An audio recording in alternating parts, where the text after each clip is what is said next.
And we're live. Good evening, everyone. Hello and welcome. It's time for another exciting episode of IT Career in Australia channel. And tonight's topic is, can a tech recruiter help you to find your dream job? So thank you so much for finding some time this evening to join me.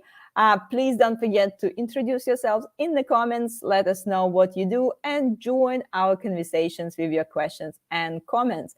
Or at least say hi, because it's nice and people saying hi in the comments, because I know that you're here and you're listening to us and we're not just talking with the crickets. So I'm Jana Martins. If you don't know me, I'm currently working in IT consultancy. So I'm passionate about learning more about present and future of the tech industry, and always eager to share my latest findings with you on this YouTube channel. So again, tonight we're going to talk about, can a tech recruiter help you to find your dream job? And Alan, Georgia, and Jamie are going to share their insights, their experience. We're going to talk about the benefits of working with the tech recruiters, how to assess and choose the right recruiter for yourself, and maybe talk about any potential drawbacks of working with the recruiters as well. So please tag and share this video with your colleagues and friends who need to hear this.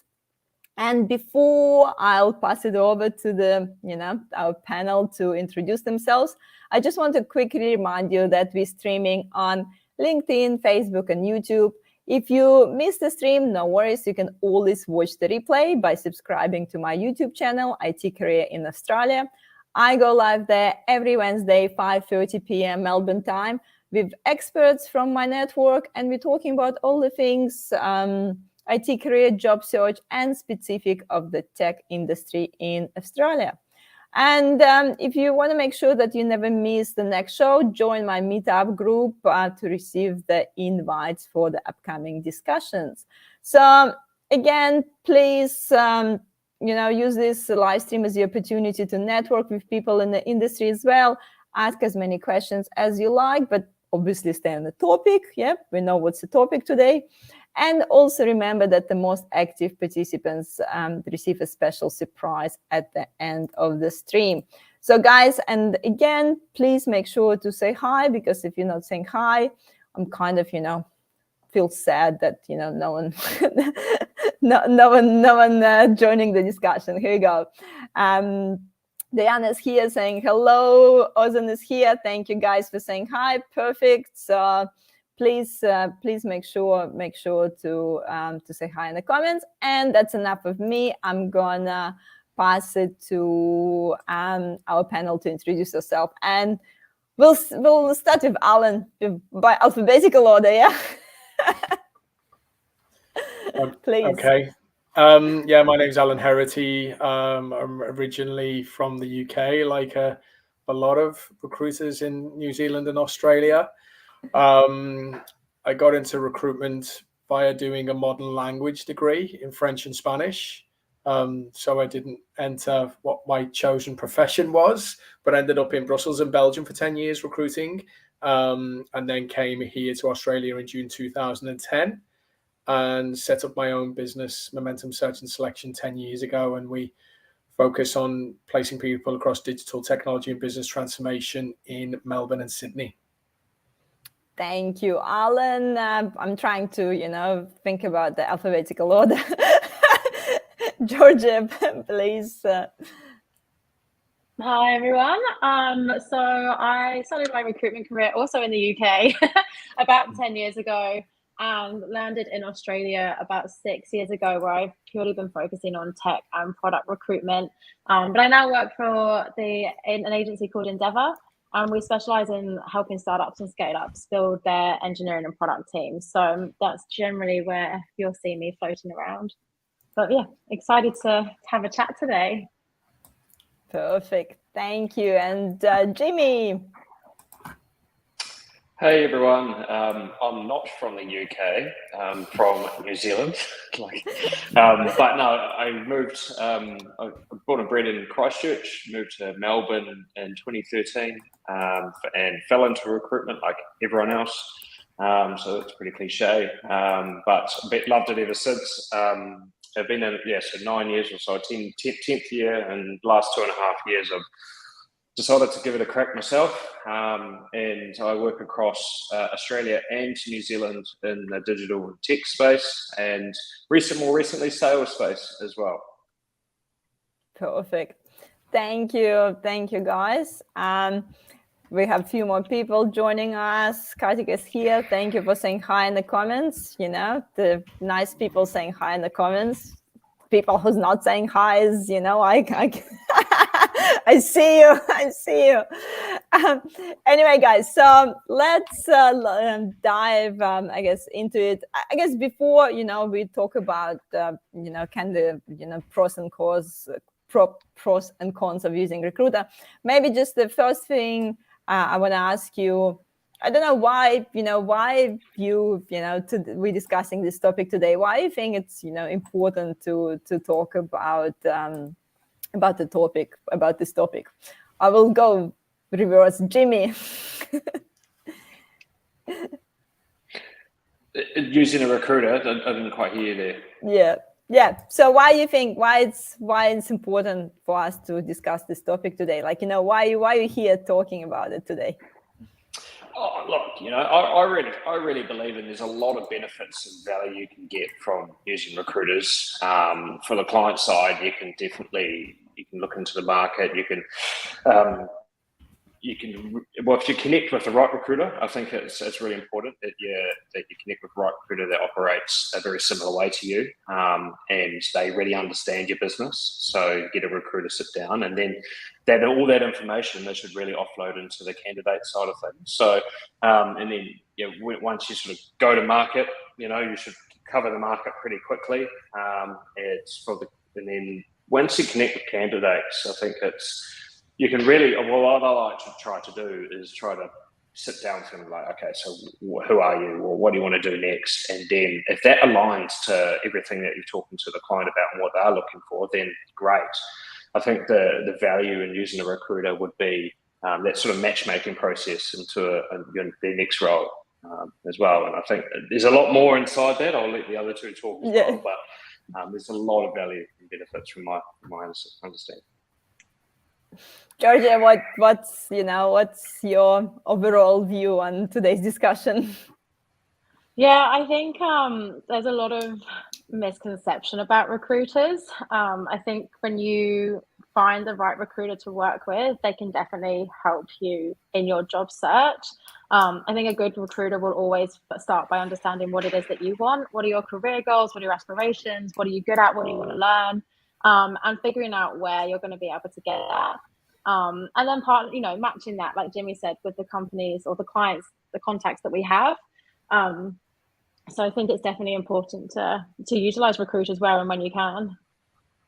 Yeah, definitely. Alan, anything to add, to overview of today's discussion? I think I concur with Georgia and Jimmy. What I would say, I maybe give my age away, but I started in recruitment when we used to fax CVs to customers before this thing called the internet happened. So we used to fax CVs to customers and then call and say, "Hey, Yana, I've got 3 CVs on the fax machine. Can you go and get them, and I'll walk you through them," which was lots of fun. And then obviously lots of industries have evolved, and technology, things like LinkedIn, for example, have changed recruitment forever. But I think one thing which hasn't changed is relationships. I run my own business. I have for 10 years.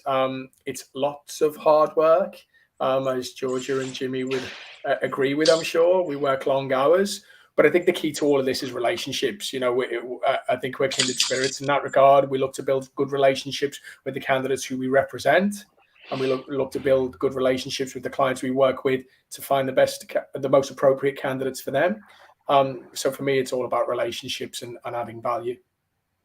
Yeah.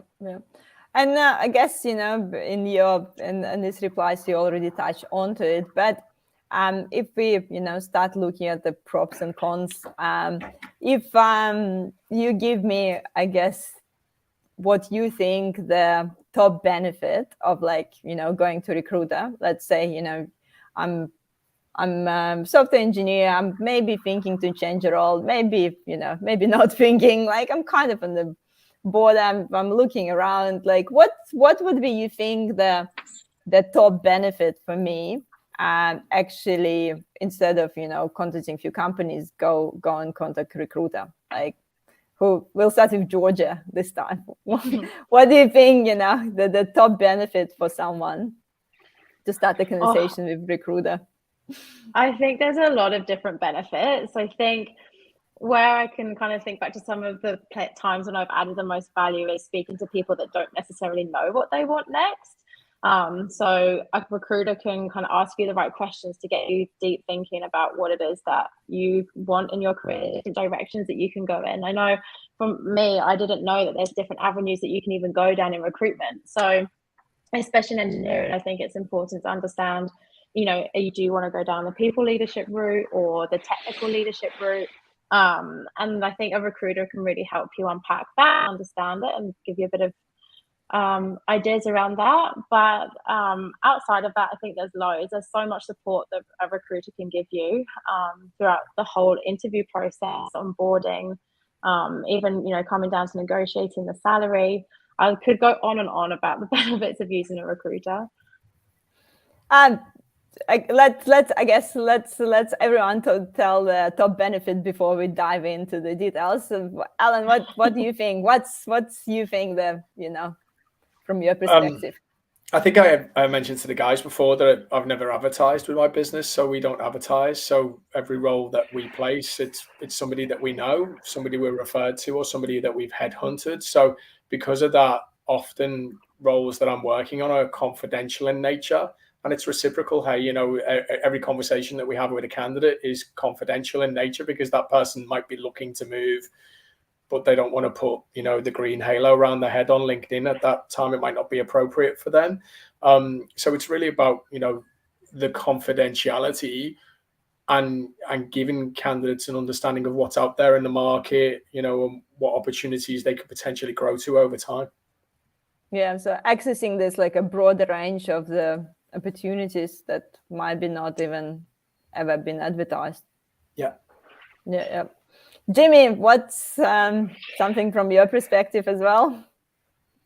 Yeah, look, I kind of want to echo a little bit what Georgia says around really understanding the candidates, like who they are, what they want to do, what their motivation are, and where they can take their career next. Because, to be fairly honest, in tech and digital, there are a heap of options. There's so many options now. You've seen the whole startup ecosystem and the product companies that have come out of Australia in the last 10 years. There's so many options to move forward in terms of what you want to do. And look, my approach is like I always ask really sort of open questions about them first before sort of selling any role to them. And I think that's really important, and I would love to think that every recruiter does that, because I think that's so really important. Because if you put a candidate in a role that it's not aligned to what they want to do, or that's something that that's just not right, then they're not going to stay in the role, and that's detrimental to all parties involved. I love to put sort of no bias into yes, the recruiters, we get paid by the clients, but I'd love to think that there's just no bias when you're talking to candidates, and that's what I love to do. I think there's been so many times I've sort of walked away from candidates and said, sorry, mate, I've got nothing for you at the moment based on our conversation as well. But I think that's a real big benefit, because recruiters are just like, they're not asking you questions with an intention to say, "I'm selling you a role." It's asking you questions of who you are, and then aligning it to if they do have something, then And if sometimes I have a conversation around if there's no job that I'm recruiting that's aligned to them, I'm like, well, what about connecting with this person and talking to them about that? They operate more in this space, sort of helping them along the way as well. So yeah. Talking about, and I think I want to just come back to Georgia. You mentioned about one of the benefits of the salary negotiation. So I think it's the quite a bit of a topic, because sometimes people might think that if I go to the recruiter actually getting the the cut from my salary, because obviously recruiters get a fee. And people might feel like they're not actually getting the best, the best deal because the recruiter will have a cut of the salary. So, but on another side, there is a salary negotiation piece. So what do you think, Georgia? Where is that, benefit sits? Yeah, I think right.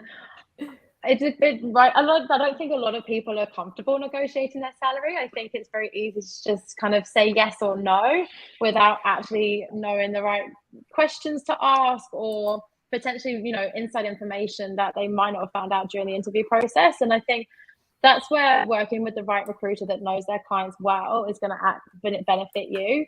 One of the things that we're really good at here is really digging into the details of who our clients are. Like, how did they get to where they are today? What's their growth trajectory?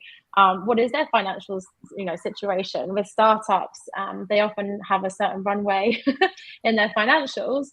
But we have that relationship with closely with the client that we're more comfortable doing that negotiation, whereas a candidate might not be. They might want to jeopardize getting the offer or having that offer pulled by maybe asking for too much. So we can help, I guess, what's the word I'm looking for? I guess navigate their expectations a little bit more. Yeah, and it's a good point, because the usually recruiter usually have a bit of a more understanding on the company situation, and probably know that the top bracket that you possibly can negotiate to, and I can work around it. Where if you're just applying directly to the company and company don't disclose the salary, sometimes you just pointing, kind of trying to guess.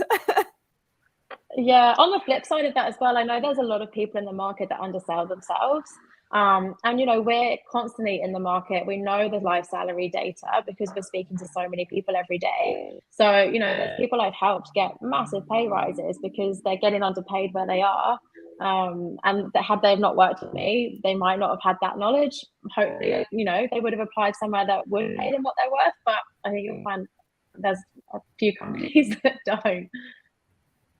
Yep, definitely. Jamie, do you want to add something to that?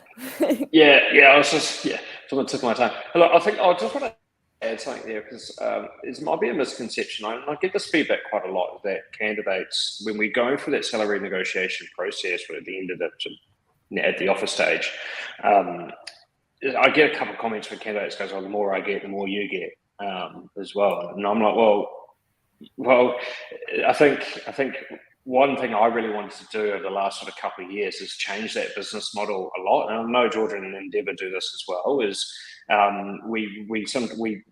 think about 70% of my work for the last 2 years has been on retainers per month or upfront, and fixed fees as well. So sometimes probably 20% of my work, 30% of my work has been percentage based. So that really changes the conversation around the salary negotiations. You really have that conversation for that person. And like Georgia said, we're in touch with the market quite a lot. Look, over the last 3 years with COVID and those salary expectations firing up and now sort of starting to sort of plateau, we're all over that, I reckon. So our intentions is definitely for you. It's not for the client. It's not for us as well. So I just wanted to stress that there's a lot of different models now. And that sort of changes the conversation a little bit. Yeah, definitely. Alan, anything to add from your perspective? I started off my career in contract recruitment, so placing contractors where we'd normally negotiate a day rate. Now, obviously, there is negotiation because the candidate might want X and the client may want to pay Y, and we're looking to get a margin and what have you. But I think the biggest thing I've learned is ultimately, if you get the candidate the rate that she or he wants, well, they're going to be happy to start off with.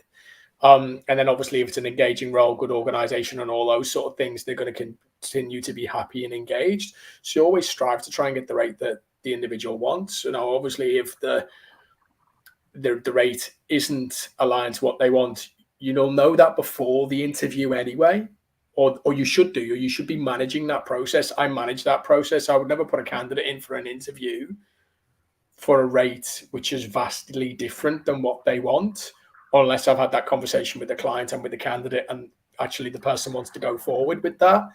And then on all of the permanent recruitment side of things, I agree wholeheartedly with Georgia and Jimmy. I think, it just makes sense for us to get the right outcome for the individual who we're representing. They get a happy candidate, they get a great candidate, the organization moves forward. So yeah, I think it makes a lot of sense. Yeah.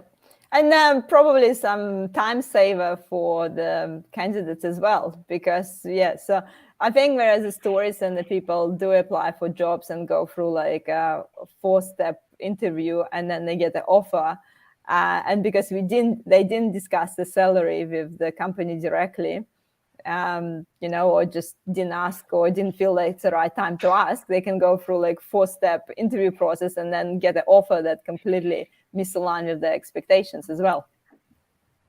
Yeah, I think even if you're not going through a recruiter, always find that out in the beginning. Definitely is a question you can ask in that first interview or even before an interview, because don't waste your time, but also don't waste theirs as well. Yep. Aligning it straight away. We have a few questions from the audience, guys, before we continue about all the benefits. Diane is asking, how do you balance your effort between your client and your talent and applicants? Does anyone want to go first? Jimmy, I'll let you do it. I need to turn my light on. Okay.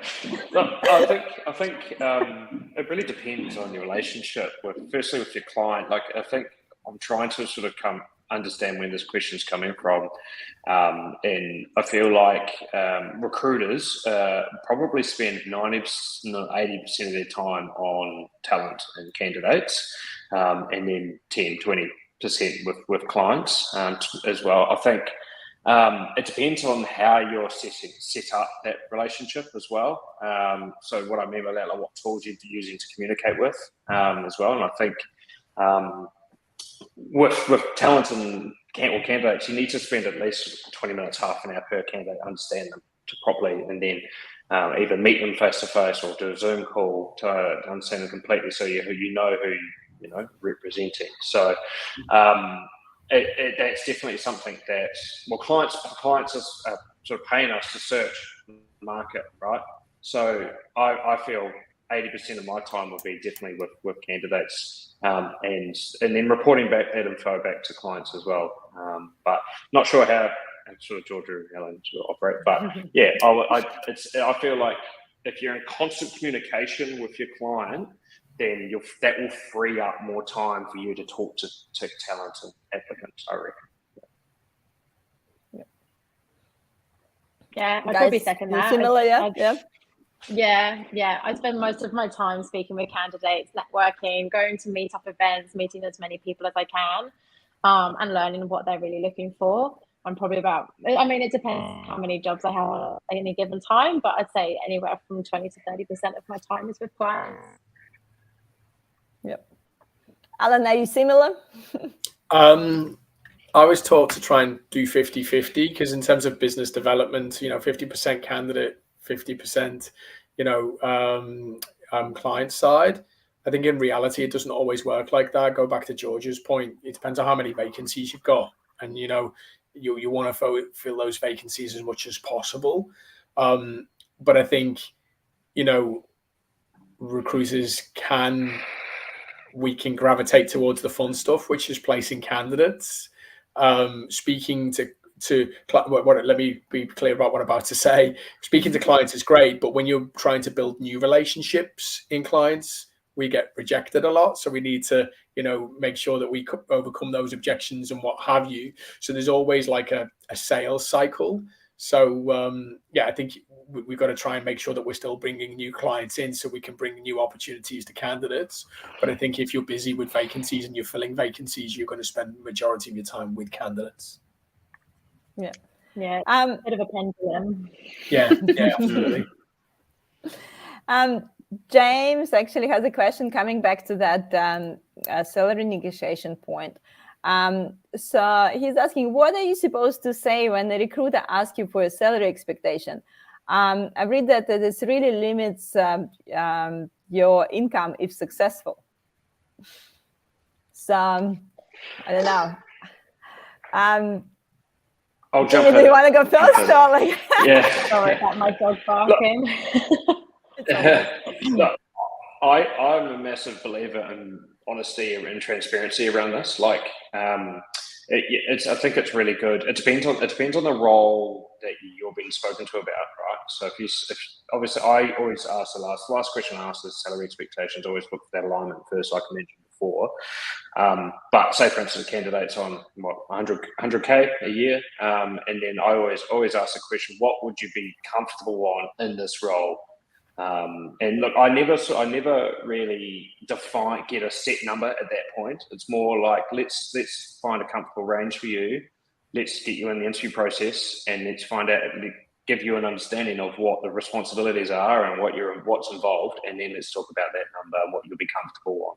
And then it also has to be aligned to market rate and budget of clients as well. But it's definitely something that is treated properly if you're transparent and honest with the recruiter around it. And look, there's a lot of reasons why you leave jobs, and I think one of the biggest reasons is money. One of the biggest reasons is a few more, but I think it definitely plays a role in your next role. And look, I think I'm very open to massive jumps now, given going through that sort of post-pandemic hiring spree with every company, and I've seen massive jumps. I think the biggest jump I saw was a 90K jump, but don't think depends on the market as well. But, yeah, I'd say something similar. I think look, it all depends if you're working with the right recruiter, right? I think there's recruiters that really know their market, and potentially others that are quite new to it. Who knows? Like when I first started, I was just learning, and you're constantly having to learn. The market changes consistently. But I think if you're just honest with the recruiter about what you're really looking for, they can guide you on whether that's realistic or not. It might be that their clients can't match those sorts of salaries, so they might direct you to go and speak to other organizations that can. Like in tech, there's such a broad spectrum. Like I say, startups don't necessarily have the cash flow that an ANZ or a Tesla might. So it really depends on what your your priorities are and what you really want out of your career, other than just the income. I think I try and educate people to think of it as a whole package. Yeah. Yeah. I was just going to say something else. Sorry. Yeah. Sorry. I was just going to say it's also very important for a recruiter to be transparent about the budgets from the get-go as well. I think, say for instance, you're on like the same example, 100K, but the budget's 80K, and the candidate asks what that's paid for. I think you've got to be honest about it and not waste each other's time. But if you say, like a rough range budget. A lot of my clients just give me a range. They don't give me like, we want to pay $4 an hour for this. But like they give me a sort of a range or rough idea. They just want the best candidate in the role, and then you work with someone then. Alan, you say that, Jimmy. Go on. What's that? Yeah. I was going to say I worked with a few not-for-profits in the UK, and their budgets were down to the pennies. So there are some companies that are very, very tight on their budgets. But yeah, like you said, it's being honest and open about that with the candidates. Yeah. Alan, what do you have to add to that bit? How you go about asking about salary expectations, I guess? Yeah, I think I've learned over time that if I need to have certain information from the client before I actually work a vacancy, I go back to George's point about the whole package. I'm working at quite a senior role at the moment, and the package is just one of the facets of the role. There's the other things like the employer value proposition, where the person who takes this role can take this organization, the career journey for that person. So, I try and be really clear about, what the client can pay, get an understanding of what the candidate's looking for, and just, make sure that we're clear about what we're intending to do before we do any CV submissions and what have you. And yeah, I think it's just important to be clear and transparent as well, and not overpromise something that you can't deliver. To use Jimmy's 100K example, if a candidate's asking for 150K and the client can't pay that, it's better to say, I'm sorry, the client can't pay that, this is what they can pay. And that's okay. The candidate opts out of the opportunity, and then we look for another opportunity for that candidate. It's just a conversation.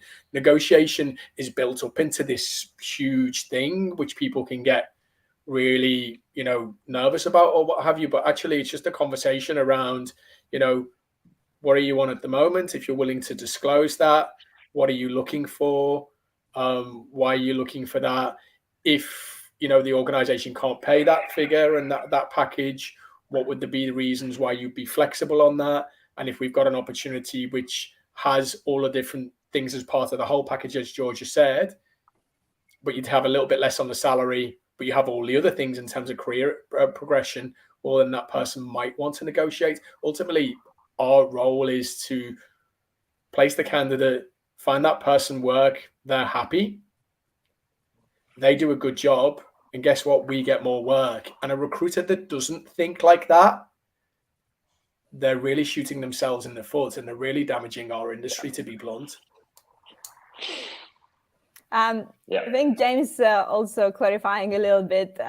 He's saying, I'm talking more about the client saying that the salary is 80 grand, but then the advertiser, they're all to job seekers, says 70K. Where does 10K goes? That's that really negotiation, James. Let's go to that negotiation bit.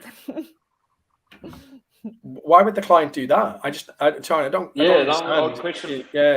There's a big thing on the market at the moment with talent acquisition teams and agencies as well, about organizations and agencies who advertise job without salary ranges.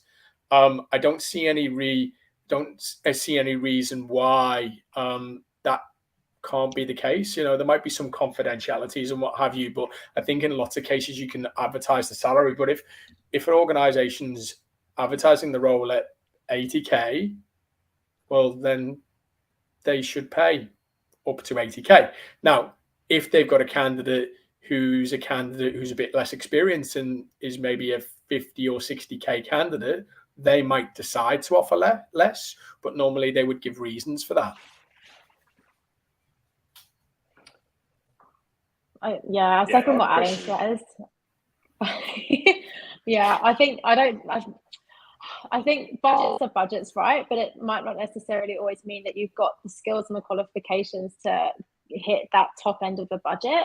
But on the flip side, I've also had people come in and absolutely amaze some of my clients to the point where they've actually increased the budget and changed the role because they really like that person. They know they can bring more to the table. So it's not necessarily just about what the budget is, but also what your capability is and how you can add value to that business. Definitely. And I think, Georgia, to your first point in the beginning, when we kind of, was talking about the benefits of the recruiter, some people might be really good at negotiating their own salary. And some people could be really good just going directly and talking and just, and renegotiating offers. But there will be a lot of people who just won't be comfortable doing that. And that's exactly to the point. If they will be told, oh, it's only 100 grand for that and that's it, they just say no, instead of just coming back and says like, oh, how about we'll, look at this option, or how we talk about the bonus or what other benefits or anything like that. So some people just simply not comfortable doing things like that, where if you're going for recruiter, you basically have someone to negotiating that and kind of taking this, I guess, negotiation out of you. And sometimes, it's uncomfortable also negotiate with people who you will be working with. And that's give you that kind of layer that you're actually not negotiating directly with these people. Well, that's actually one of the benefits that I wrote down when I was thinking about your questions, is that sometimes you might not want to give such honest feedback to your potential employer, whereas you can use a recruiter as kind of a sounding board to give them your honest thoughts and feedback, and then we can relay that to the client in a way that doesn't jeopardize, or you feel like it's jeopardizing you potentially getting employed with them. So I think you can, you trust a recruiter, you can work very honestly with them and be very transparent, and then that will always help you get the right results that you want. At least we'll do what we can to get those right results. We can't promise anything. And I think, we have quite a few questions coming in, but I think to the James's point, the James said, I've been dealing with some shady recruiters on the salary negotiation. But I guess that's where there's how do you find that recruiter, and that's kind of like our second, point of our negotiation today. How do you find that recruiter that you can trust? Yeah. So because obviously, we're talking about best practices here and talking salary negotiation and things like that. So when you're just new to the maybe job market and you want to find a recruiter that, good fit for you. So what would you look for? Yeah. How do you know, to what recruiter to go and know that they have the best interest? Alan, please. Somebody who's totally the opposite to the comments that James is making. I'm really sorry, James, that you've had these experiences. But ultimately, it's about partnership. When we're representing candidates, we're initially looking to, find out who you are, what's your background, what your skills and experience, what sort of organizations you're looking to join, salary or daily rate expectations, help you career map out your career. And they're all the things that we want to be at. And there's a whole list of things that we want to know before we even talk about the role that we may have for you. And it's about partnership and partnering with you through that whole recruitment life cycle until we place you and beyond to develop a long-term relationship. I'm going to speak on behalf of Georgia and Jimmy now, but I'm sure that they're both like me in terms of they've got long-term relationships and they've got people that they've placed multiple times over. That would be my advice to anybody who's looking to find good recruiters. Find the good recruiters in the sectors and the skills that you're looking for. Find the people who work like that as partnership, and they will be interested in working in partnership with you, because that's how we operate and that's how we manage to place, the same people over and over, and those people become clients as well. And then after 3 to 5 years, they're back on the market discreetly as a candidate. So it's very cyclical. Definitely. Yeah, I definitely second that. And I think it's, you can interview a recruiter. Like, I think understanding how that recruiter operates is get what market they work in, who are the kind of companies that they work with, and just, I guess, having a bit of professional stalking on LinkedIn. A lot of recruiters are building professional brands out there in communities. Like, what is the kind of recruiter you want to work with? Assess them on that before you really commit to working with them. And ask them questions. Feel free to grill us, I don't mind. I'll tell you all the stories. But there's a lot of recruiters as well that are new to the industry, and I think they're learning as well. So just having a bit of patience sometimes. We're all human at the end of the day. Jamie, something from your point to add? Sorry, my internet cut out. Was the question how to choose your recruiter or something like that? The question was, how do you choose the basically right recruiter? What would you look for? We were just talking that James had like a bad experience with recruiters before. So what would be like your advice in terms of what do you look for when you're choosing recruiter? There's a couple of things. I think trust and empathy in the relationship is probably really important. If the recruiter shows a lot of interest, a lot of empathy towards you and what you want to do, and sort of align you to that, then that builds that trust, and then that builds that relationship. So it's very important to partner with a recruiter that is aligning for you rather than for their client, right? So I think that's, I hate to hear it, but it's definitely done, and I've heard it done. I've been in offices where it's been done, where other recruiters align them to the role and try to oversell the role to them, which is not right. And then secondly, I think really question the recruiter's process and what they're doing, and then who they're connected to, I think, as well. So just ask them blankly, and I really would hope every recruiter would be like really honest about who they're connected to, what part of the market, what are they focusing on, and then how they can benefit you, because a lot of the good recruiters are connected to a lot of people, and then that you don't know what that would lead to as well. So yeah. So basically, I guess doing your research like with everywhere, picking a few people to speak with, and going with recommendations. Yeah, I think it's another thing. Like your colleagues in the industry can always recommend you some recruiters they've been using before, and there's always this power of recommendation. I know you guys through Michael Lambert because he's just the guy who recommends everyone to everyone. is he here? I don't know if Michael managed to join us today. Well, we have quite a few questions coming in, and I'm cautious about the time. Let's try to take a few more questions from the audience as well. Ozan is asking, do you think it's helpful for a tech newbie to get in touch with the recruiters without any professional experience? What would you recommend to career changes to get their foot in the door in the industry? So if person new to the industry don't have any experience, should they get in touch with the recruiter? What do you think? I don't mind answering this first.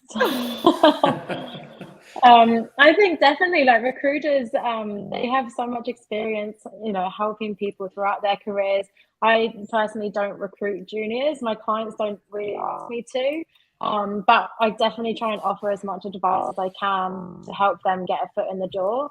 So I think, it can't hurt to reach out to them, network with them, understand a little bit more about how to get a job, different tactics you can use. Like just today, I was talking on a LinkedIn feed about job adverts and things like that. I think there's lots of ways to find a job. So understanding that from them, but not all recruiters recruit and juniors and entry level people. So we can't all help you actually get a job, unfortunately.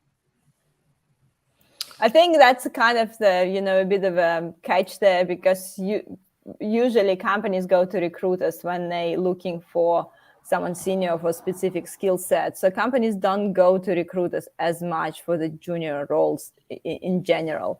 So that's where I guess a bit of a a gap for the junior people. They probably I just do the quick for the junior people. So I've spoken actually last week with Nicole and Molly, and they were talking about the traineeship program that, for example, they're offering in Mantel Group to when people want to change a career from non-technical background to technical.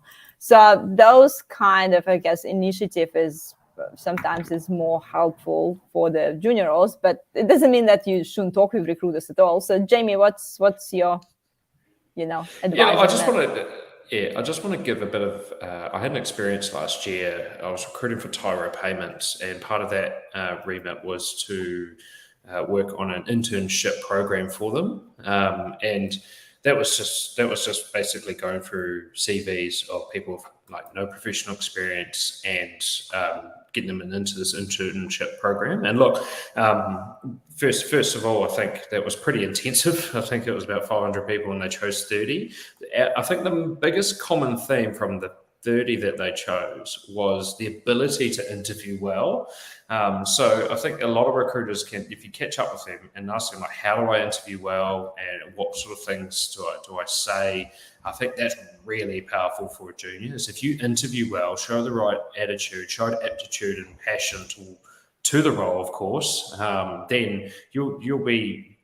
Yeah, that's a really powerful skill to sort of master earlier on in your career. I think that's really important, and recruiters can help you with that. I helped quite a few people interview training before interviews, and I sometimes I did a bit of role play as well. But if you interview well, your answers are really articulate, clear, and concise, then I think that's definitely a step ahead at least. Yeah. Alan, something to add from your side?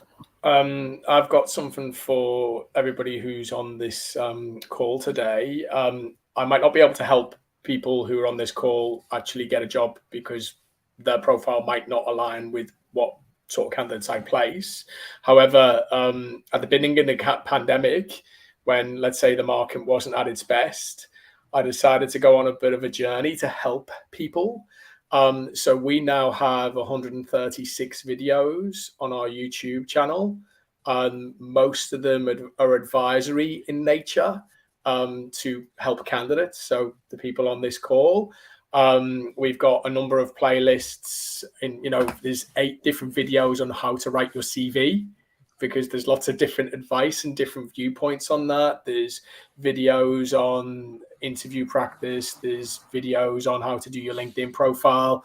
It's a free resource. I didn't do it for anything other than just to give back to the market, and to an industry which has been really good to me over 20 years. So if anybody wants a free resource, especially, maybe the people at the junior end of the market and, want to try and, upskill, there's 136 videos there. The downside is you have to listen to my voice on every single one.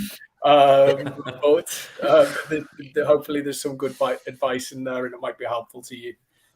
We'll definitely post a link in the comments, Alan. And obviously, guys, there's quite a few videos on my channel as well around that, breaking into IT industry and stuff.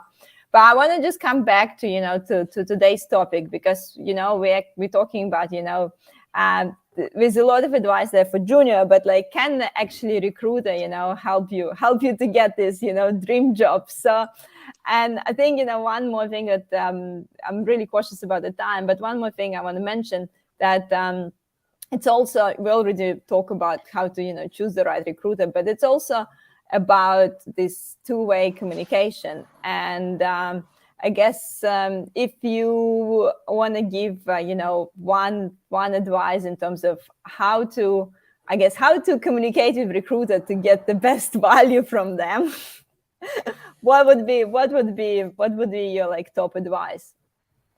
Jimmy, do you want to go first? Or yeah, I think just trying to. I think the main thing for me is that be accessible is probably a big thing for me. I think if you're needing some advice from a recruiter, or you need a quick answer, or you're working with them, need a quick answer, being accessible and sort of communicate to them how you're going to communicate, if you like. So like, I think a lot of people that I've worked with, I text a lot of the time, and if you have a sort of quick question to ask and need a quick answer, then text them, and don't just organize a meeting for a week away. Get on the phone, get on LinkedIn, message them, and then most of the time I come back within sort of 24 hours to give you that value, whatever you need as well. And if it's like a CV review, it's the same thing. Just message them. Be accessible in different avenues of communication. And look, I like to say that emails are dying, because you've got Slack and different ways to communicate these days. But yeah, having different forms of communication always really helps as well. But yeah, I would say. I actually really like the point, Jimmy, about, actually communicating what's the best way to communicate with, with you, because some candidates likes to talk on the phone. Some people never on LinkedIn. Some people always on LinkedIn. Some people want to text. Some people on a Slack channel. I think it's also, when go vice versa, when the recruiter's following up, or when the people following up, just kind of say about what the channel is the best, because there's so many channels to communicate these days. And everyone want to communicate in different channel. And just if you don't really, say that you don't like picking up the phone, how would you know not to call you? Absolutely. Yeah. Alan, what would be, I guess, your top advice for someone to get, the best value from recruiter? Be transparent and look for a partnership. I think, if I'm representing somebody and that person's transparent with me, and we get to know each other really well, that I just find that I can do a better job for them. And hence why I say, I tend to try and place the same people over and over, because it's about building relationships. And, there's still lots of relationships for me to build. I don't know everybody in my space. and not everybody knows me either. So I think it's really about, you know, building those relationships and trying to be transparent with each other. In terms of the multitude of channels that we can get communicated on now, I actually do prefer if somebody calls me or sends me a text. It's the quickest way to get me. I know. I think it was James made some comment earlier about 75% of recruiters not getting back to you. I don't want to open that hornet's nest too much, but in all honesty, the slowest way to get a response from me is if you send me a LinkedIn message. So I do respond, but it's the slowest way to get a response. And that's because I get such a volume of messages from people who are looking for a role, but they might not align for the roles that I'm filling at that moment in time.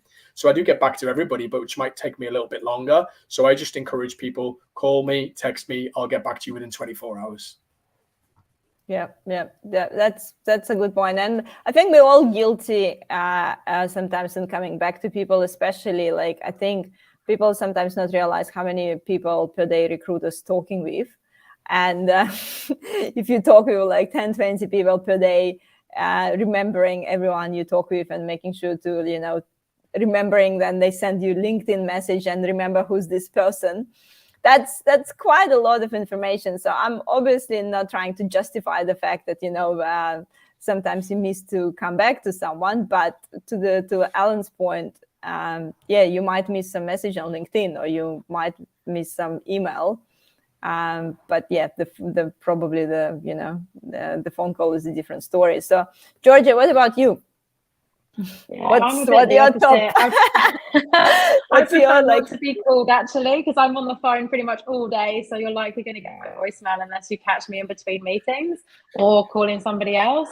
So I think texting me, emailing me, LinkedIn is the best form because I will always respond. But you know, LinkedIn UI is not the most helpful. My inbox fills up very quickly all day, every day, and some messages do get missed. So follow up with them. Like, don't be afraid to message them two times if you have to.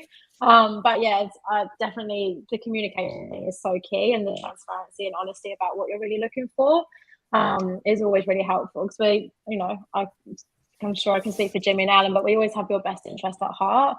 I'm not going to push you into taking a job that you don't want, because at the end of the day, you're going to leave unhappy client, unhappy you, unhappy me, because I've got to do that all over again. So, you know, just be honest if you're not happy with something, or if there's something more that you're looking for, if you need more information. Without us knowing that, we're not in a great position to help you. So yeah, just give us as much information and questions as you want. And now we have a few minutes left,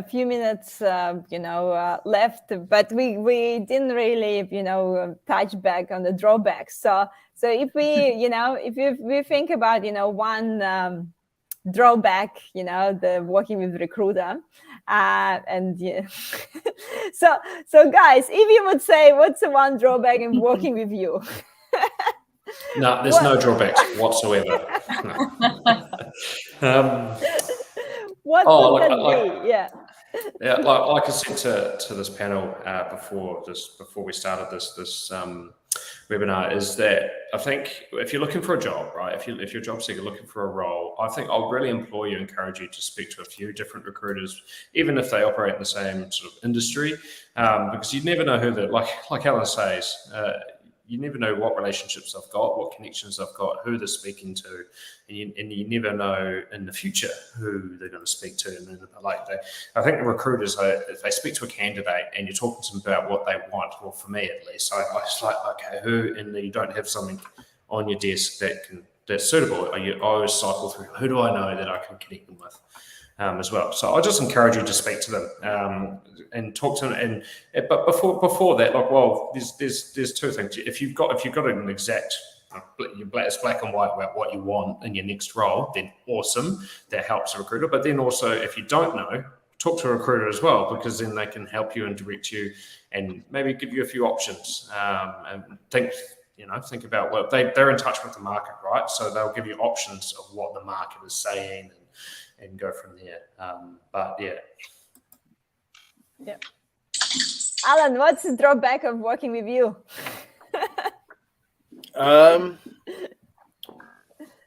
I don't think that there is. Or maybe because we're a small business, you know, sort of, I don't get back to people as quickly as I would like to. I'll give you an example. This is a funny story to end on. So, a friend of mine who I worked with in Brussels in Belgium 15 years ago, because I've been in Australia for 12 years now, she left the recruitment industry for 7 years, but she's still an investor and an owner of a recruitment business. She sent me a message via LinkedIn saying, "Hey, how are you? Blah, blah, blah," all that sort of thing. Long time no speak. I've come back into the recruitment industry. I'd love to have a Zoom call with you and just get an understanding of how you run your business. I've seen your videos on LinkedIn, YouTube, etc. So I saw her message, like I see most people's messages on LinkedIn, but then message stacking happens. And it goes into my brain, but then all of the other messages come and I'll go, well, I need to remember to get back to that person. And then we've had Easter and, you know, all of that sort of thing happen. So she sent me an email on Easter Sunday saying, "Alan, I sent you a message on the 17th of March. You're normally good at getting back to people, blah, blah, blah. Let's catch up." So I was like, okay, fair enough. You've messaged me again by email. So we're catching up by Zoom. I think it's next week and we'll have a chat. So yeah, we do miss messages. It's nobody's perfect. And I wouldn't say that I'm perfect, but I think we try our best.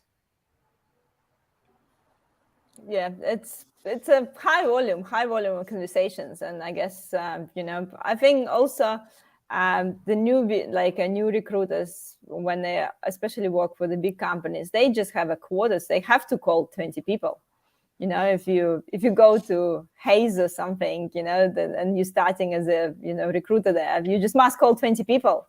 And then that's, you know, and that's what you have to do. And that's probably another question, how it kills the industry in a way.